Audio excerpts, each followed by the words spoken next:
One name was not on the balcony lineup, and an entire room decided it had been struck off on purpose.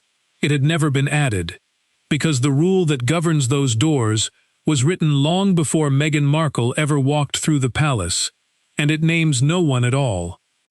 In this dramatized account, everyone in that room read it as a snub. Princess Anne blocking the newcomer, the old guard closing ranks against the outsider, a personal door slammed in one woman's face. That's the version that got repeated, and it has the mechanism exactly backwards. This is a dramatized, interpretive story, not verified fact. I'll be honest about that throughout. Because Anne wasn't drawing a line around Meghan. She was reading out a line that already existed, one that catches everyone who isn't a working royal. And when she said why, the room went quiet, not because she'd cut someone down, but because there was suddenly nothing left to fight about. Let me tell you how I come at this, because it changes what you take from the next 20 minutes. I read the rules that were written before the people they now catch. Standing orders, appearance lists, the plain household customs that decide who stands where on which day. And the thing you learn, reading them, is that most palace drama isn't a clash of personalities at all. It's a person colliding with a rule that was set down years earlier by someone else, for reasons that had nothing to do with them. The rule doesn't know your name. It was never about you. But when it catches you in public, it feels deeply, unbearably personal. So let me be honest with you up front, the way a lot of channels won't be. This is a dramatized story. What's real is the foundation.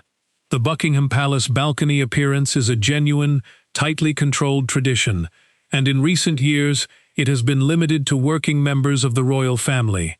That custom is real. King Charles has genuinely favored a slimmed-down monarchy of core working royals. Those pieces are true. But this specific scene, this specific exchange between Anne and Meghan, and the room's reaction, that is interpretation. A story built on a real rule and real public roles, not a leak, not an event I witnessed. And I want to be clear about the framing, because it inverts the story you were sold. This is not a tale of an old royal woman shutting a young one out. In this telling there is no villain and no snub. Anne isn't excluding Meghan personally. She's applying a standing custom that would apply to anyone who isn't a working royal, including people Anne loves. Meghan isn't a target. She's a newcomer standing on the wrong side of a very old line, which is a painful place to stand, and no crime to be caught by. Both women come out of this with their dignity intact. This is a story about a rule mistaken for a rejection. Because this was never really about one balcony on one morning. It was about the difference between a person and a role, and about how easily a rule that protects everyone equally gets misread as a weapon aimed at one. Keep that appearance list in your mind. We start with what's actually written on it. Let's take the balcony lineup seriously, because to understand this story, you have to understand that the list is not a guest list. It's a job sheet. The public sees the balcony moment as the emotional heart of a royal occasion. The family gathered, waving, the flypast overhead. It looks like a family photo. And in one sense it is. But in the way the palace actually runs it, appearing on that balcony has come to mean something narrower and more specific. It signals who is currently carrying out official duties on behalf of the crown. It's less who is family, and more who is on the working roster right now. Those are not the same question, and the gap between them is where this whole story lives. Because by blood and by love, the family is large. Aunts, cousins, children, in-laws, people who stepped back, people who live abroad. But the working monarchy, the people who do the official engagements, who represent the institution day to day, is deliberately small and getting smaller. So the balcony, once a wide family gathering, has narrowed to match the working lineup, and that narrowing wasn't aimed at any one person. It was a direction set at the top, about the shape of the institution, years in the making. So picture the appearance list in this account. It isn't a list of who is liked and who isn't. It's a list of who currently holds a working royal role. And the names that aren't on it aren't there for one shared reason. They aren't, at this moment, working royals. Not because of anything they did, because of where they stand in relation to the job. Here's the part that gets lost. A list like that produces the same result for very different people. A beloved relative who has retired from public duties isn't on it. A family member who lives overseas and has stepped back isn't on it. Someone brand new who hasn't taken up a working role isn't on it. The list doesn't distinguish between "we don't want you" and "this simply isn't your role right now." It just prints the roster, and to anyone reading it from outside, an absence looks identical to an exclusion. That's Object 1, the list, the roster, the plain job sheet. But the list is only the surface. What it's an expression of, the rule underneath it, is the real subject. Forget the specific morning now. I want to show you the real thing at work, because it reframes not just this scene, but how you'd read a dozen others. The second object here is the rule itself, the working royals only custom, treated not as a snub, but as what it actually is, a standing, impersonal principle, because a rule like that has three features people forget when they're upset. It was written before the moment.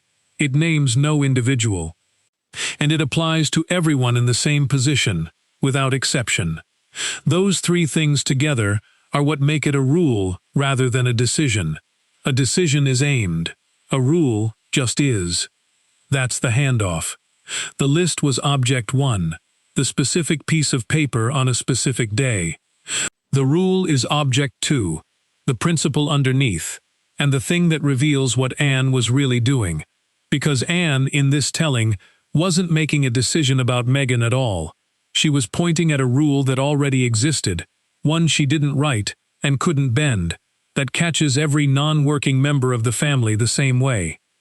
She wasn't the author of the line. She was just the one standing closest to it when it needed to be said out loud. And here's why that matters so much, and why it's so easily misread. Because from the outside, applying a rule and aiming a snub look identical. When Anne holds the line on working royals only, an observer sees only that Megan didn't make the balcony, which looks like Anne shutting her out, choosing against her, closing the door. What the observer can't see is that Anne would say precisely the same words to anyone off the working roster, including a relative she adored. The action is impersonal. The sting is personal. Same event, two completely different meanings depending on whether you can see the rule behind it. There's something worth sitting with there, because a rule that treats everyone the same is, in a strange way, the opposite of a snub. A snub singles you out. A rule refuses to. When the balcony custom keeps Megan off, it isn't saying she is uniquely unwelcome. It's saying the balcony has one narrow meaning now, and that meaning is about a job, not a person. Being caught by a rule that would catch anyone is lonely, and it hurts, but it is not the same as being chosen against, and confusing those two is the engine of this entire feud. To be fair to the other reading, though, I have to argue against myself honestly. Now let me argue against my own story, because you deserve it, and because anyone who won't argue against themselves shouldn't be trusted. Here's the strongest version of the other side. You could say I've taken something that may have genuinely stung and sanded all the edges off it. That it was just the rule is exactly the kind of tidy institutional excuse that lets people be cold to a newcomer and then hide behind procedure. Rules, after all, get chosen. Someone decided the balcony would narrow. Someone decides how warmly or coldly a rule gets delivered. And you could add, fairly, that a rule applied without any warmth can wound just as deeply as a deliberate snub. That nothing personal is cold comfort to the person left off the list while the cameras roll. Both those objections are fair, and I won't pretend otherwise. It's true that the slimmed-down direction was a human choice, not a law of nature, and that Megan may have experienced it as rejection, whatever the intent behind it. It's true that a rule can be used as cover for coldness, and that I can't prove, from outside, that there wasn't real chill in that room. And it's true that it applies to everyone, doesn't erase how it feels to be the one it's applying to. In public, on a day built for belonging. But watch what the impersonal reading still gets right, even accounting for all that. Because the core claim isn't no one had feelings. It's that the rule Anne pointed to was real, predated Megan, and would catch anyone off the working roster, and that this is a genuinely different thing from a rule invented to exclude one woman. A rule can sting and still not be a snub. Those aren't in conflict. And when a moment can be read as either a personal rejection or the impersonal bite of a standing custom, choosing the impersonal reading, absent proof of malice, is both fairer to everyone in the room and, given how the balcony has actually narrowed for years, more plausible. So I'll hold both. Maybe there was real coldness I can't see, and Megan's hurt would be entirely legitimate, and the rule was still real, still impersonal, and still the far more likely explanation than a coordinated snub. Which brings me to the two women themselves, starting with the one everyone cast as the blocker. So let's talk about who Princess Anne actually is, because the whole impersonal reading rests on her character, and her character genuinely supports it. Anne is, by every account, the most no-nonsense, duty-first, procedure-respecting member of her generation. For decades she's been the royal who quietly does the most, the highest count of engagements, the least drama, the deepest instinct for how the institution is supposed to work. She isn't a schemer or a courtier playing personal games. She's the opposite, the person in the room least likely to make something about a personality, and most likely to make it about the rule. If a custom says working royals only, Anne is exactly the sort of figure who would state that plainly, to anyone, without softening it into a personal message, because to her, it isn't personal, and pretending otherwise would be its own kind of dishonesty. And that same character cuts against the snub reading in a way people miss, because Anne applies rules to herself as ruthlessly as to anyone else. She's known for refusing special treatment, for insisting on the standard rather than the exception, for holding the line even when it costs her. A person like that doesn't bend a custom to punish someone she dislikes. Bending it is precisely what she won't do.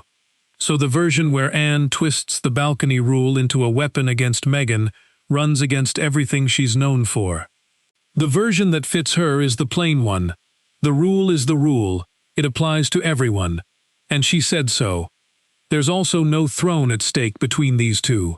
Anne isn't competing with Megan for anything. They occupy entirely different corners of the family, with no shared prize to fight over. The idea of Anne as a jealous gatekeeper guarding her territory doesn't even make structural sense. There's no territory in dispute. What makes sense, given her actual position and her actual character, is the steadfast custodian of how things are done, stating a custom she didn't invent, to a newcomer she has no reason to war with. And here's the quietly admirable part. Anne, in this telling, delivers a hard rule without dressing it up and without apologizing for its existence, but, as we'll see, also without cruelty. She holds the line and protects the person at the same time. That's a rare thing, and it's entirely in character for someone whose whole life has been about serving the institution honestly, rather than managing how she looks doing it. And Megan, on the other side of that line, deserves her fairness too.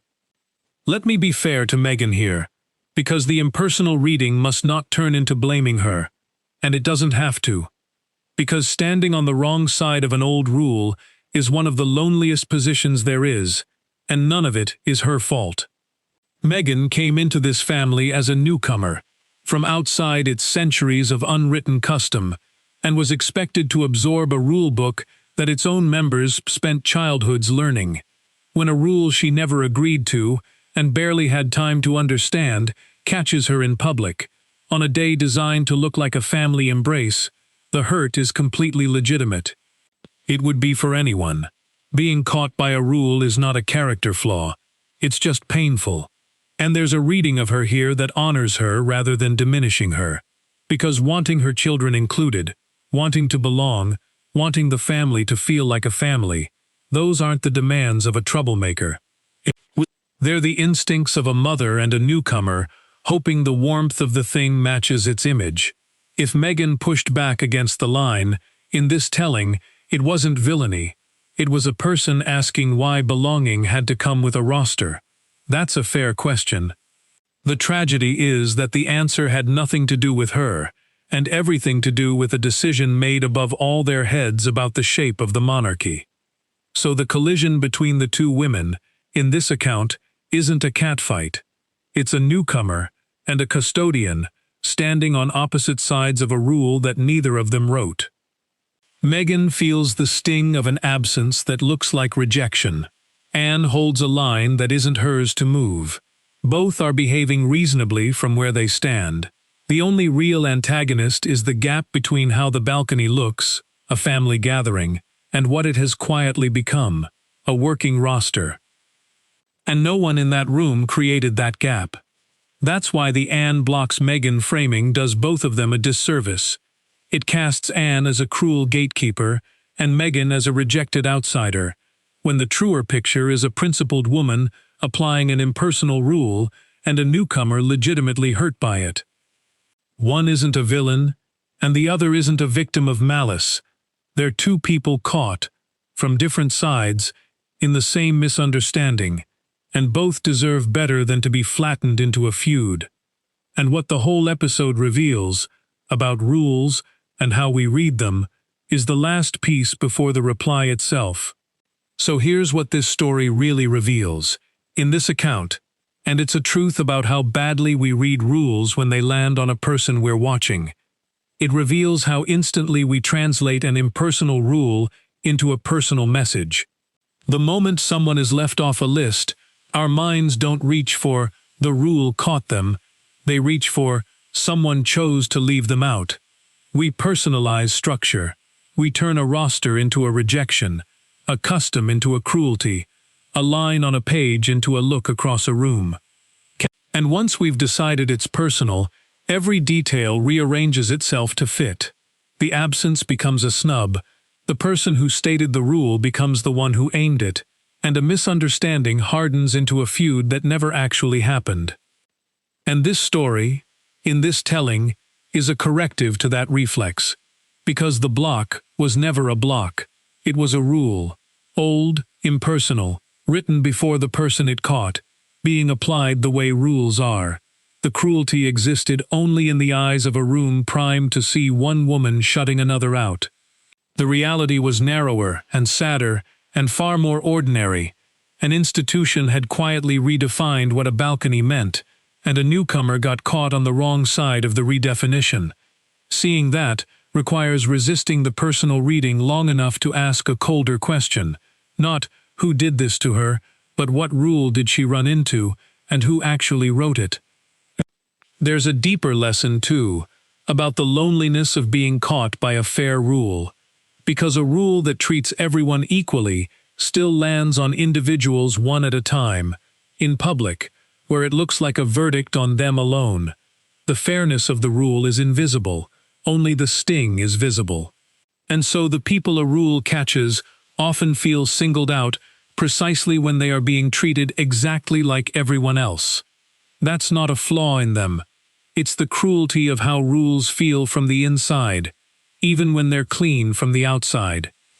So the balcony, in this telling, is a small model of a large truth, that most of what looks like exclusion is really structure, misread as intention, and that the kindest thing you can do, watching from outside, is ask whether a person was rejected or simply caught. Which is exactly the distinction Anne's reply is about to draw. So let me finally say the thing this whole story has been circling. What was the reply that silenced the room?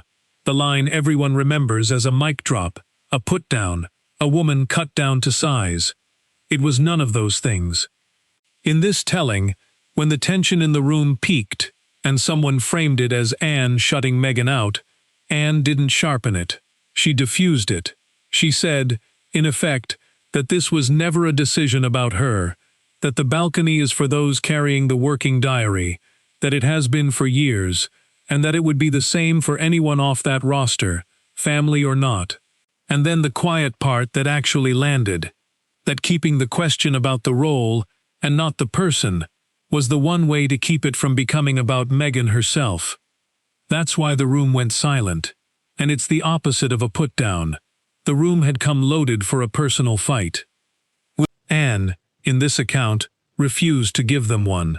By pulling the person out of the question and leaving only the rule, she removed the thing everyone was ready to argue about. You can't fight about a snub once someone has shown you there was no snub, only a roster. The silence wasn't the sound of Megan being beaten. It was the sound of a fight collapsing because its subject had just been proven not to exist. And there's a protectiveness in that most people missed, because the crudest thing Anne could have done was let the moment stay personal. Let it be, Megan, specifically, isn't welcome. That version would have wounded her far more deeply and followed her for years. By insisting it was the rule and not the woman, Anne, in this telling, actually shielded Megan from being the story. She took a moment that was curdling into a personal rejection and forced it back into being what it always was, an impersonal custom, applied evenly, aimed at no one. That is a kindness disguised as a hard line. So the reply that silenced the room wasn't a blade. It was a fact, delivered plainly, that dissolved a feud before it could set. This was never about her. And whether you find that a letdown or a relief depends entirely on whether you wanted a fight to watch, or a person spared from being one. So here's my honest verdict, and then a question, and then I'll let you go. Everyone saw a block, an old royal woman shutting a newcomer off the balcony, and a reply that cut her down. Almost no one considered the truth this story offers, that Anne wasn't blocking Megan at all, but stating a standing rule that names no one and catches everyone off the working roster the same way, and that her reply silenced the room not by wounding Megan, but by proving there was no snub to fight about. What looked like a door slammed was a line that already existed, read out loud. Strip away the drama, if you like. Doubt the specific scene. Doubt the exact words. Take only what's real. The balcony appearance genuinely has narrowed to working royals, and that narrowing was a direction set at the top about the shape of the monarchy, not a personal verdict on anyone. Even the plain version holds the lesson this story tells, that we reach far too fast for the personal reading of an impersonal rule, and turn structure into cruelty, and rosters into rejections, and miss how often you were left off simply means this wasn't your role that day, with no malice in it anywhere. Nobody in this is a villain, and that's the whole point. Not Anne, whose blocking was applying a rule she didn't write and wouldn't bend for anyone. Not Megan, whose hurt was the legitimate sting of a newcomer caught by an old custom on a day built for belonging. The only real antagonist is the gap between how the balcony looks and what it quietly became, and our own hunger to blame a person for a rule. So here's my question, and I mean it, because I read the replies. Have you ever been caught by a rule that had nothing to do with you, left off a list, kept outside a line, told it's not personal, while it felt like the most personal thing in the world, and only later understood you'd run into a structure, not a rejection? Because this story's real lesson isn't about a balcony.